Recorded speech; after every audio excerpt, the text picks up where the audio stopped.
लु गाइस, म चाहिँ लोकल कुखुराको मासु खाँदैछु है। गर्मी भए पनि खानुपर्छ। अनि यो बखरा चाहिँ मैले फ्रिजमा राखिराखेको थिएँ। अहिले बखरा पाउनु छोडिसक्यो, तर पनि म चाहिँ खाँदैछु। अब चाहिँ सकिनु लाग्यो के, लास्टै हो। फ्रिजमा चाहिँ एकदम ताजा रहिराखेको थियो। मलाई एकदमै मन पर्ने भएर राखेको थियो मैले।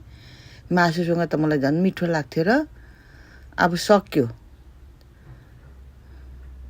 लास्टै मिठो भएछ के आजको मासु चाहिँ। झन् यो आरु बखरासँग खाँदा त मलाई त एकदमै टेस्ट लाग्छ क्या, साह्रै मिठो लाग्छ। ग्याम ग्याम बखरासँग खाँदा त नि के गर्नु। अब त आलु बखराहरू सक्यो। कुखुराको मासु चाहिँ कहिल्यै सकिँदैन। गयो लोकलको कोरोली पोथीको लिए खाइहाल्यो।